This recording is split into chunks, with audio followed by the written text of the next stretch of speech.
Hi again, we've got another Hitman Roulette. This time we're in Marrakesh and we're taking out Reza Zaydan and Claus Hugo Strandberg. We'll be starting on the lamp store rooftop and we'll be leaving by the bazaar gates. We've also got the two specific kill conditions as usual. We've got to kill Claus Hugo Strandberg with an assault rifle as the Headmaster, and we've got to kill Reza Zaydan in a fire as a fortune teller. So I love this idea when I saw it on the screen, because even though the two disguises you need are, again, at the opposite end of the map to the targets, I just love the idea of being able to use the opportunity system on this, because it's such a brilliant way of killing Zaydan without having to get into his compound. So I hope everyone watching enjoys this, because I'll be honest, I enjoyed playing it. So as you've seen, I've picked up some extra coins. I'm going to need them for the fortune teller. But right now I'm going to focus on the Headmaster. So I'm making my way to his rooftop, and the main thing I've got to keep in mind here is not to get spotted by the Headmaster's son, I think it is. If he spots me when I'm leaving the Headmaster's terrace as the Headmaster, it's a quick game over. So the main thing I'm thinking here is let's just get all the stuff I need so that it's a quick entrance, and then I can just knock the Headmaster out and work on making my way out of the rooftop. When I was trialling this run out, I did actually try to get the fortune teller disguise prepared earlier by doing what I will do eventually, and it always seemed to be that I was catching up with the route I planned, so that's the reason I leave the fortune teller for a little bit. But the Headmaster, he's already there for you, so it's not as if I had to go to the fortune teller first, so I'm quite glad how this route's turned out, if I'm going to be honest. So I've got a rubber duck, I'm going to throw that towards the bike, and that just gives me a quick getaway. I don't know how this system works, I'll admit, but for some reason when you've got an explosion, I can only assume that them two outside panic, and even though they know for certain that you're suspicious, they don't report you. I can only assume it's the panic system that sets in, but I'm grateful for it because it just means it's an easy exit, you don't have to go through the militia compound. And here's the fortune teller. So the main idea is that you have to throw 4 coins onto the plate. Once you've thrown the 4th one, I tend to have to throw a 5th one just to sort of get the fortune teller to stand up and get moving. In this instance, I got me hint that it was working, so I'd move on. I'm going straight to the consulate now because that's where all of this is going to happen pretty much. So I'm going to say it takes a while to get through Marrakesh as usual. If you've watched my recent video on ranking the maps, Marrakesh is pretty low for this reason. It wouldn't be bad if the targets actually came out of the compound or the consulate more, but it's really hard to get at them, so this is the only thing I dislike about Marrakesh, and it's a shame because this is like I say, I enjoy this route, I find it quite fun, but when you're trying to show it visually to an audience, it's very dry. I mean, I've had to bump that guy, but that's not exactly something really worth commenting on, is it? That's just me actually making sure you know why I bumped him. The bottom line is I'm just not a fan of getting through Marrakesh, but once you get to the consulate and to an extent the compound, it actually becomes a much more interesting map.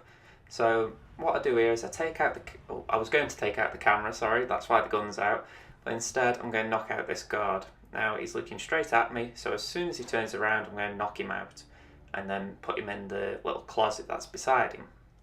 The reason for knocking this guard out is because it's going to be handy later when I've got the fortune teller disguise on and I want to change back into the Headmaster disguise. Like the Sapienza video I did last week, this little area is just going to be a location where I can keep all the disguises that I need whilst being close enough to the target so that I don't have to move around the map constantly trying to get the disguises that I do need. So what I'm doing right now is I'm going to get the consulate keycard so that I can get through to the main consulate. That sounds obvious. But first I'm going to get the silenced assault rifle, which in the end I actually did need. There is a possibility you don't need it. If you haven't got it unlocked, you could do this without it, but you'd have to have a bit more luck than I did. You'll see what I mean as the video progresses.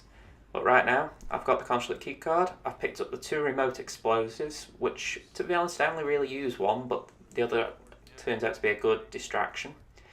I'm going to unlock this door, and I'm going to drop the assault rifle right by the door at the top of the stairs, and I'm going to trigger the conversation outside. So now that that's done, I'm going to make my way through the consulate parking garage all the way to the fortune teller. If I went through the consulate, there's that many enforcers, I'm not sure I'd actually get through without being spotted. So I'd rather take the long way round, as it were, and just make sure I get there safely. So there's a bit of overkill here where I take out a camera that really I could have avoided with a bit of clever footwork, but I'd been caught by it once and I had to go to the security room to take out the footage. So I thought, I'm not taking the chance, I'd rather just shoot it out now and just not have to worry about it. There's tons of cameras in the consulate though, so it is worth going to the security room to actually erase the footage or delete the surveillance. It's better than being on your tiptoes and not being able to turn a certain corner because you know there's a camera there. Anyway, moving on. Go down here, don't go through the crowd, otherwise you're going to get stuck down there and it's going to slow you down. Take either the left or the right one. I took the right, got the intern there, you can bump him if you want because he annoys me at times in the actual town. But yeah, just head down here and we're going to find the fortune teller. I alluded to this before, but once I got the coins originally after leaving the rooftop, if I'd have gone to the fortune teller straight away before getting the headmaster's disguise, once I came back for him here, he would have been asleep. Now, when I found him asleep, I knocked him out, but he turned up as an unconscious witness. Now, I've said it before in another video, I do not get this term on the game, because he's asleep. How can he actually witness me knocking him out if he's asleep? I don't know, maybe he isn't asleep, but he's actually on that little bed or crib or whatever you call it, and he's just lying down. But still, I was hidden away, so how can he be a witness? It's just so annoying as a term because you don't know moving forward if you've got a silent assassin rank or if you've been deducted points. It's so frustrating because it can affect your route. That's my little rant over on that though. The disguise isn't too hard to get, as you saw, throw a coin, he's easy to knock out. So, now I'm going back to the consulate. Everything I need is there, no more reason to be in Marrakesh other than to actually get to the bazaar gates to exit. We're going to go in the same way as we did with the Headmaster disguise on, and it's even simpler this time because we haven't got the two NPCs on the outside watching the little fence that we can jump over. So once we're inside, I'm going to go back to the Headmaster's disguise. It's all that I need. So it's not too difficult to get to, as you saw before. Go look out for that guard. He probably wouldn't spot you if you jump over, but still it's not something to risk. So just wait for him to turn his head, then you can make your way down. I'm going down here. I actually ran because they don't really spot you unless you blatantly walk in their direction. But yeah, it's pretty simple to get over here. Got the Headmaster's disguise, but there's a guard coming up. So I'm going to go in this little closet, wait for him to pass, and then I'm going to knock him out. In hindsight, I'm not sure if it was the best idea to knock this guard out. Whilst I got Silent Assassin, it did cause a little problem later on when I realised that I needed to get past the guard down at the bottom of these stairs. I knew that I could knock that guard out. The trouble I had was I wasn't convinced what the best method was to hide the body. So it didn't count against me, any of this. But on the other hand, I did create some question marks for myself, so I'm curious if anyone else is willing to let that guard pass and just see if he causes any trouble for you later on. I don't think he would for me, but again, I obviously didn't take the risk. Now I'm going to put the remote explosive on here. I found that was a good location just to place it. It drew enough guards in that direction, and it meant that I could get directly into the consulate much easier than if I was trying to sneak past these two just up ahead. By all means, it is possible to do this without the remote explosive, but I actually found it more reliable because these two guards here, they will move, and it just means once they've passed you, you've got a clear run at the door. Like I say, you can sneak past though, so it's your call whether you want to go for explosions or sneaky and stealthy.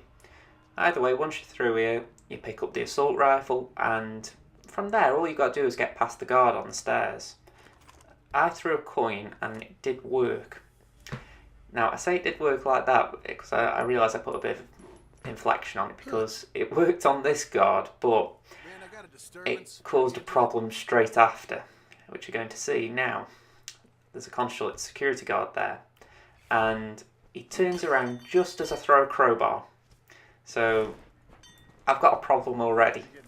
I've got a body that I need to dispose of, and there's a consulate security guard on the walkway just outside, and I need to knock him out as well. So that's 2 bodies in 1 crate already. So it creates a problem when it comes to killing Strandberg, because the walkway is the kill zone, or at least that's where I'm going to draw him in. So yeah, this wasn't a great start, I'll admit. I continue ahead anyway. I draw the consulate guard in. He comes in to check on the Uber. As soon as his head's fully turned, I get out of the crate and I knock him out. It's pretty simple. I'm sure you've done this before with Marrakesh, but we've got the other guard who goes into the little viewing room as well to deal with. What I decide to do is I place a gun on the walkway in the hope that the guard will see it and take it away. The weird thing is, he doesn't actually see it. You'll see that in a bit though, so we're moving on. I'm in a consulate janitor disguise now, and I'm actually amazed how many enforcers there are to this disguise.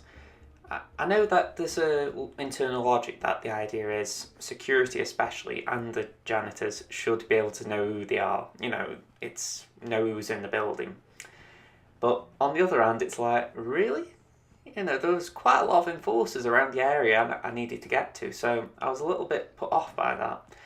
But it's not a problem as much as anything, it's more of a surprise, because suddenly you're having to be a little more sneaky than you'd like. There's more crouching into cover than really you should need to do.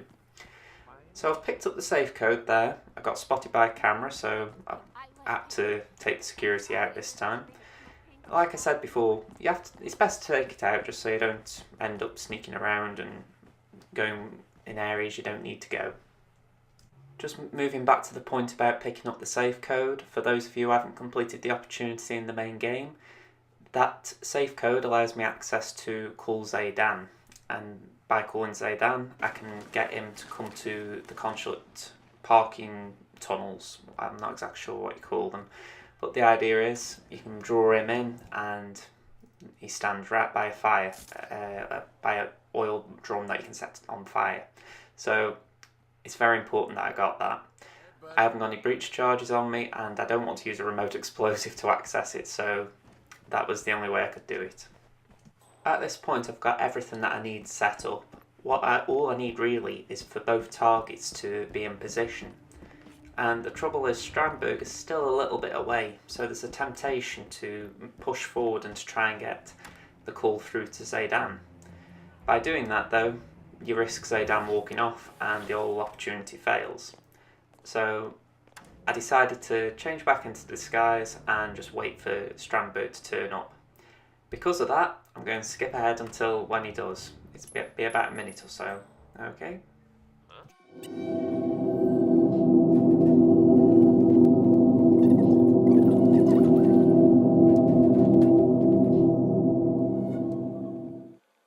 Now we're back. As I said, there was a funny situation with the gun where the guard wouldn't come near me and he wouldn't spot the gun. So I'm lucky that Strandberg spotted the gun. It was lucky in one way, but on the other hand I got this funny feeling that I was going to get rumbled. I could just see one of the guards coming in my direction when I didn't want them to. So I was on edge a little. I was moving between rooms just trying to avoid getting spotted. So I was right in a way, because the guard who picks up the gun, he does come out this way, which is where I was going to wait. So I end up going through the door straight ahead, and I knock Strandberg out on the walkway. I do believe there could be a way of doing it a little bit more tidily, where you don't have to knock him out, but I dislike the idea of trying to take a shot at him and no one on that floor below hearing the gunshots, even if they are silenced. Don't get me wrong, as game mechanics go, I do believe you should be able to take silenced gunshots and they not be heard a floor down. Maybe by security, but not by general civilians. But then again, what can you do? It's just how the game is at the moment. So I'll take a pot shot at him, and the real trickiness now is making sure he isn't found, because that guard who took the gun away, I didn't find out if he came back this way, and that really frustrated me because I was on edge again throughout the rest of the level, thinking, is he going to come this way? Is he going to walk back through that room and just find Strandberg's body? So I left the gun there, and I hope that that distracted the guard again.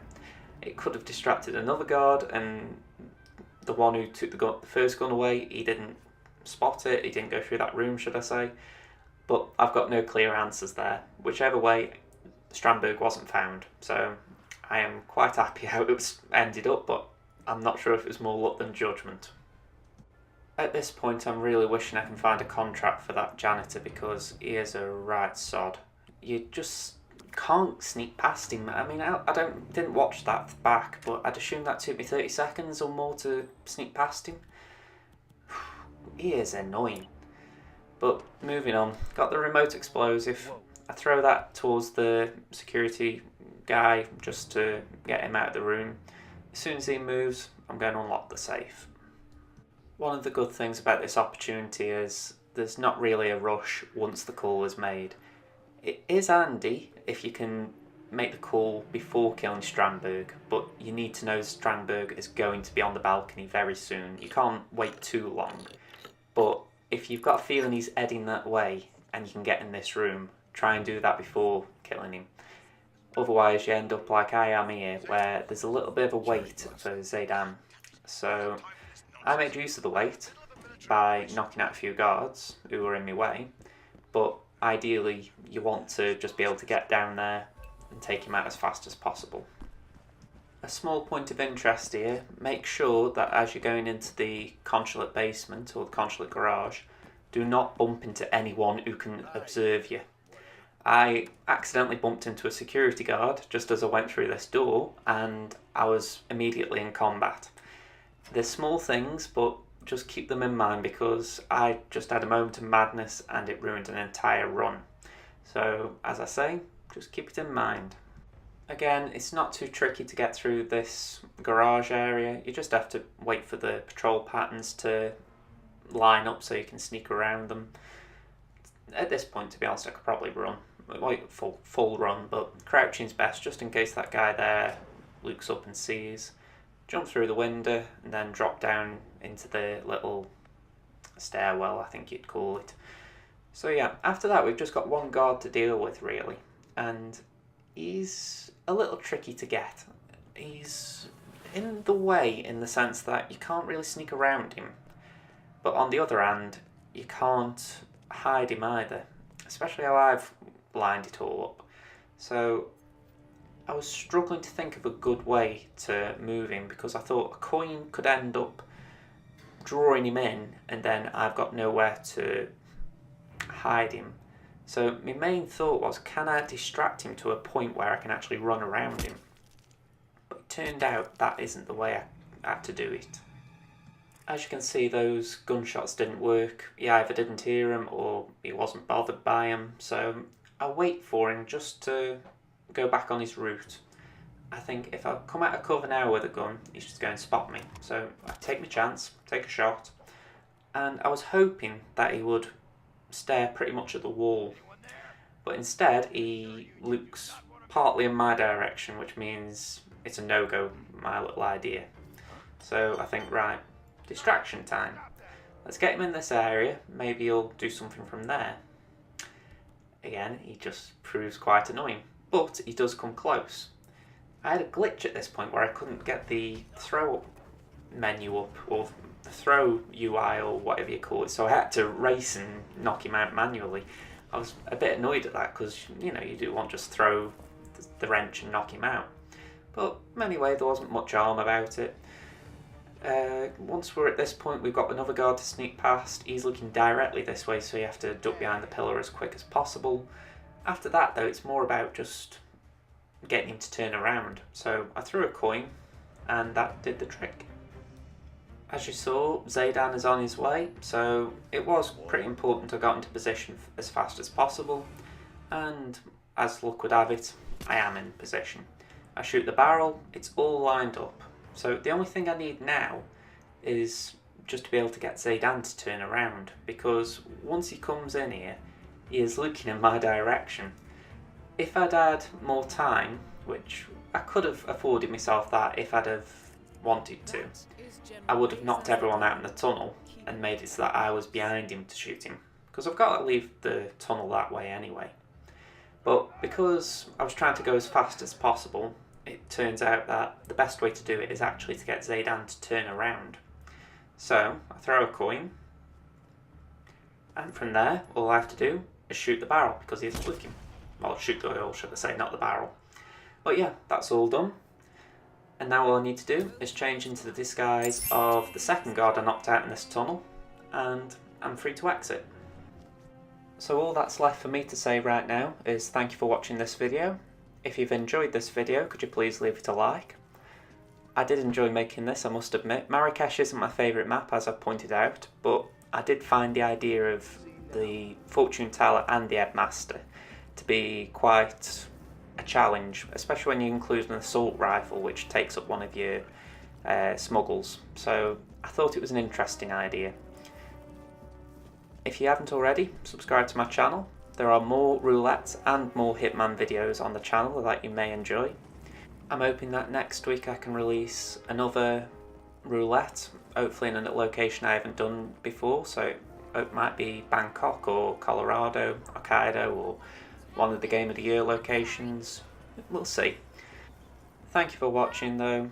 This is Josh from JJ's Productions, and until next time, it's bye for now.